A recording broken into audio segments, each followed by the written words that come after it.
Hello friends, ഇന്നൊരു sketch book ആപ്ലിക്കേഷനിൽ നിന്ന് പെൻ ബ്രഷ് യൂസ് ചെയ്തുകൊണ്ട് എങ്ങനെ നമുക്കൊരു പേപ്പറിലൊക്കെ വരച്ചതുപോലെ ഒരു ഡ്രോയിങ് ഇങ്ങനെ ചെയ്യാമെന്നാണ് ഇന്നത്തെ വീഡിയോ. അപ്പോൾ ഈ ഒരു മെത്തേഡിലാണ് ഡ്രോയിങ് ചെയ്യുന്നത്. അപ്പോൾ നമുക്ക് നേരെ ഇപ്പോൾ ഇതിൽ ചെയ്യുന്നത് ഹാച്ചിങ്ങും ക്രോസ് ഹാച്ചിങ്ങും ജസ്റ്റ് ഹെയറിലൊക്കെ സ്ക്രിബിളിങ്ങും ഒക്കെ ചെയ്യുന്നുണ്ട്. അപ്പോൾ നേരെ വീഡിയോയിലേക്ക് കിടക്കാം. ഓക്കെ, അങ്ങനെ സ്കെച്ച് ബുക്ക് എന്ന ആപ്ലിക്കേഷൻ ഓപ്പൺ ചെയ്തു. അപ്പോൾ ഇതിൽ ഓപ്പൺ ചെയ്ത് പ്ലസ് എന്ന ഐക്കൺ കൊടുത്ത് ഗാലറിയിൽ നിന്നും ഫോട്ടോ ആഡ് ചെയ്യാം. ഓക്കെ, അങ്ങനെ ഫോട്ടോ ആഡ് ചെയ്തിട്ടുണ്ട്. ഇനി നമുക്കിതിനെ ജസ്റ്റ് ഒന്ന് സൈസ് ചെറുതാക്കാം. അപ്പോൾ അതിനായിട്ട് ഇവിടെ ടൂൾസിൽ വന്ന് ട്രാൻസ്ഫർ എന്ന ഓപ്ഷൻ കൊടുത്ത് ജസ്റ്റ് സെൻറ്ററിലേക്ക് ആക്കി വെക്കണം ഫോട്ടോയെ. ഓക്കെ, എന്നിട്ട് മേലെ ടിക്ക് നൽകാം. ടിക്ക് നൽകിയതിന് ശേഷം പുതിയൊരു ലെയർ സെലക്ട് ചെയ്യാം. അപ്പം പ്ലസ് എന്ന ഐക്കൺ ലെയറിൽ കൊടുക്കുക, സെലക്ട് ചെയ്യാം. ഓക്കെ, അങ്ങനെ പുതിയ ലെയർ സെലക്ട് ചെയ്തു. ഇനി നമുക്ക് പെന്നിൻ്റെ കളർ സെലക്ട് ചെയ്യാം. അപ്പം ബ്ലൂ കളറാണ് സെലക്ട് ചെയ്യുന്നത്. ഡാർക്ക് ബ്ലൂ സെലക്ട് ചെയ്തിട്ടുണ്ട്. അപ്പോൾ ഞാൻ കളർ ഇവിടെ സൈഡിൽ സെറ്റ് ചെയ്ത് വെക്കുന്നുണ്ട്. ഓക്കെ, അങ്ങനെ കളർ സെറ്റ് ചെയ്തു. ഇനി നമുക്ക് ബ്രഷ് സെലക്ട് ചെയ്യണം. അപ്പം ബ്രഷ് സെക്ഷനിലേക്ക് പോവാം. അങ്ങനെ ബ്രഷ് സെക്ഷനിലേക്ക് വന്നു കഴിഞ്ഞാൽ നിങ്ങൾക്ക് ഇവിടെ 2 പെൻ യൂസ് ചെയ്യാം. ഒന്ന് ടെക്നിക്കൽ പെൻ യൂസ് ചെയ്യാം, മറ്റൊന്ന് ഫൗണ്ടൻ പെൻ യൂസ് ചെയ്യാം. ഓക്കെ, അപ്പോൾ ഞാനിവിടെ ഫൗണ്ടൻ പെൻ യൂസ് ചെയ്യുന്നുണ്ട്, ടെക്നിക്കൽ പെൻ യൂസ് ചെയ്യുന്നുണ്ട്. അപ്പോൾ സൈസ് അഡ്ജസ്റ്റ് ചെയ്ത് ഡ്രോയിങ് തുടങ്ങാം. അപ്പോൾ ഞാൻ ജസ്റ്റ് സൈസ് അഡ്ജസ്റ്റ് ചെയ്തു. ഇപ്പോൾ സൂം ചെയ്യുന്നതിനനുസരിച്ചിട്ട് ബ്രഷിൻ്റെ സൈസ് കൂടുകയും കുറയും ചെയ്യും. അപ്പോൾ പുതിയ ലെയറിലായിരിക്കണം ഡ്രോയിങ് ചെയ്യേണ്ടത്. ഓക്കെ, ലെയറിലേക്ക് മാറ്റി വെക്കാം. ഓക്കെ, അപ്പോൾ സ്റ്റാർട്ട് ചെയ്യാം. അപ്പോൾ സാധാരണ ഡ്രോയിങ് ചെയ്യുന്ന പോലെ ഔട്ട്ലൈൻ ഇട്ട് സ്റ്റാർട്ട് ചെയ്യാം. അപ്പോൾ അതിനായിട്ട് നമ്മുടെ പ്രൊഡക്റ്റീവ് സ്ട്രോക്ക് യൂസ് ചെയ്യുന്നുണ്ട്. പ്രൊഡക്റ്റീവ് സ്ട്രോക്ക് യൂസ് ചെയ്യുന്നത് കുറച്ച് സ്മൂത്തായിട്ട് കിട്ടാനും നമ്മളിടുന്ന ഔട്ട്ലൈന് എന്താ പറയുക കറക്റ്റായിട്ടുള്ളൊരു അളവിൽ വന്ന് നിൽക്കാനുമാണ് പ്രൊഡക്റ്റീവ് സ്ട്രോക്ക് യൂസ് ചെയ്യുന്നത്. അപ്പോൾ ഡ്രോയിങ് ചെയ്ത് തുടങ്ങാണ്. പിന്നെ പറയാനുള്ളത്, ഇവിടെ നമ്മൾ ഹാച്ചിങ്ങും ക്രോസ് ഹാച്ചിങ്ങും യൂസ് ചെയ്തുകൊണ്ടുള്ള ഷെയ്ഡിങ് ആണ് വരുന്നത്. അപ്പോൾ മുഴുവനായി ഔട്ട്ലൈൻ ഇടാം, അല്ലെങ്കിൽ ഷെയ്ഡിങ് ഒക്കെ കൂടി കൊടുത്ത് പോവാം. അങ്ങനെയും ചെയ്യാം. അല്ലാത്തവർക്ക് ഔട്ട്ലൈൻ ഇട്ടിട്ട് ലാസ്റ്റ് ഷെയ്ഡിങ് നൽകാം. അങ്ങനെ ചെയ്തും കൊടുക്കാം. ഞാനിവിടെ ഔട്ട്ലൈൻ ഇടുകയും ചെയ്യുന്നുണ്ട്, അതിനോടൊപ്പം ഷെയ്ഡിങ് നൽകുകയും ചെയ്യുന്നുണ്ട്. അപ്പോൾ ലൈനുകളെല്ലാത്തും ഷെയ്ഡിങ് എടുക്കുന്ന ഭാഗങ്ങളിലൊക്കെ ലൈനുകൾ ആഡ് ചെയ്യണം. അപ്പോൾ നിങ്ങൾക്ക് ഡ്രോയിങ് ശ്രദ്ധിച്ചാൽ തന്നെ മനസ്സിലാവും. ചെറിയ സിമ്പിളായിട്ടുള്ള കാര്യമാണ്.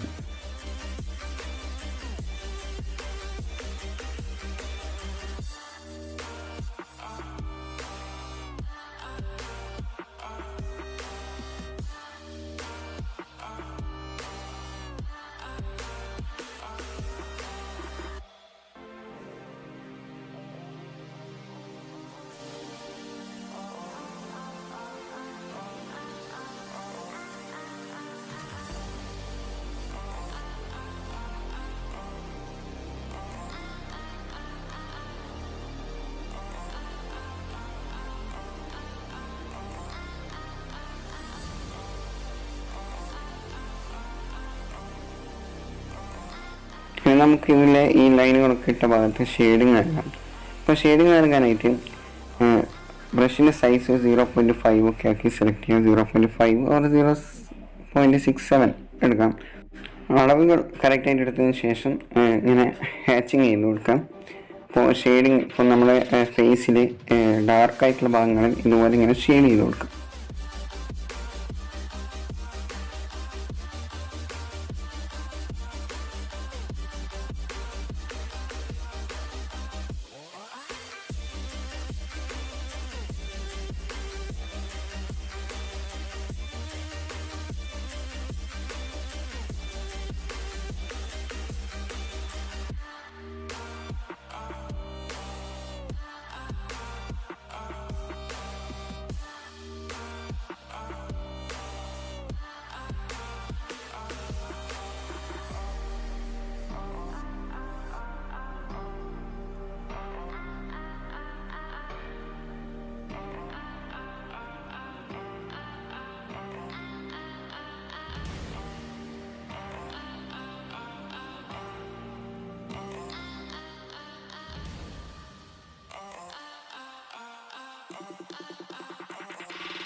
ഇനി ഹെയറിൻ്റെ ഭാഗത്തിലേക്ക് വരികയാണെങ്കിൽ നമ്മൾ സാധാരണ ഡ്രോയിങ് ചെയ്യുമ്പോൾ ഹെയർ മുഴുവനായി കളറടിക്കാറാണ് പതിവ്. അപ്പോൾ ഇതിൽ നമ്മൾ ഹെയറിൻ്റെ ലൈന് ആഡ് ചെയ്യുക. അത് പറയാൻ കാരണം തന്നെ നമ്മൾ ഒരു പെന്ന് കൊണ്ട് വരച്ചതുപോലെ തോന്നിക്കാൻ വേണ്ടിയാണ് അങ്ങനെ ചെയ്യുന്നത്. അപ്പോൾ ജസ്റ്റ് ഇങ്ങനെ പെന്നോട് നമ്മൾ നോർമലി പേപ്പറിലൊക്കെ വരക്കുമ്പോൾ ജസ്റ്റ് അപ്പോൾ കളർ മുഴുവനായി സ്പ്രെഡ് ചെയ്യാറില്ല. ജസ്റ്റ് ഇങ്ങനെ വരൻ്റെ ലൈനിട്ടിട്ടാണ് ഹെയറിൻ്റെ ലൈൻ സൈഡ് ചെയ്യാറ്. അതുപോലെ തന്നെ ചെയ്ത് കൊടുക്കാം.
അങ്ങനെ നമ്മുടെ ഡ്രോയിങ് കംപ്ലീറ്റ് ആവുകയാണ്. ഇപ്പോൾ ഇതിൻ്റെ ബാക്ക്ഗ്രൗണ്ട് ഇപ്പം ഞാൻ ഓൾറെഡി വൈറ്റ് തന്നെയാണ് കൊടുത്തിരിക്കുന്നത്, ഞാൻ മാറ്റിയിട്ടൊന്നുമില്ല. അപ്പോൾ ഇതിൻ്റെ ബാക്ക്ഗ്രൗണ്ട് നിങ്ങൾക്ക് ടെക്സ്ചറുള്ള ബാക്ക്ഗ്രൗണ്ട് കൊടുക്കുകയാണെങ്കിൽ കുറച്ചും കൂടി നല്ല ലുക്ക് കിട്ടും. അപ്പം ടെക്സ്ചർ ലഭിക്കാനായിട്ട് ഇൻഫിനിറ്റി പെയിൻറ്റർ എന്ന ആപ്ലിക്കേഷനിൽ നിന്ന് നമുക്കൊരു ജസ്റ്റ് വൈറ്റ് ക്യാൻവാസ് ക്രിയേറ്റ് ചെയ്തിട്ട് അതിൽ ടെക്സ്ചർ ആഡ് ചെയ്തിട്ട് ഇതിലേക്ക് ആഡ് ചെയ്ത് കൊടുത്താലും മതി. പിന്നെ ലൈനുകൾ ഓവറായിട്ട് ഇടേണ്ടതില്ല, ജസ്റ്റ് ഷെയ്ഡിങ്ങൾ മനസ്സിലാകുന്ന രീതിയിൽ ആഡ് ചെയ്ത് കൊടുത്താലും മതി. ആ ഒരു ലുക്ക് അതിനൊരു പ്രത്യേകമായിട്ട് ലഭിക്കുന്നതായിരിക്കും. നിങ്ങളുടെ എക്സ്ട്രാ ലൈനുകളും കാര്യങ്ങളൊക്കെ നിങ്ങൾക്ക് നിങ്ങളുടെ ഡിസൈൻ അനുസരിച്ച് ചെയ്ത് കൊടുക്കാവുന്നതാണ്. ഈ ഒരു ചെറിയ ട്യൂട്ടോറിയൽ നിങ്ങൾക്ക് ഉപകാരപ്രദമായെങ്കിൽ തീർച്ചയായും ലൈക്ക് ചെയ്യുക, അതുപോലെ സബ്സ്ക്രൈബും കൂടി ചെയ്യുക. പിന്നെ നിങ്ങളുടെ അഭിപ്രായം തീർച്ചയായും കമൻറ്റിലും കൂടി അറിയിക്കുക. അപ്പോൾ ഇതുപോലൊരു പുതിയൊരു വീഡിയോയുമായി നാളെ കാണാം.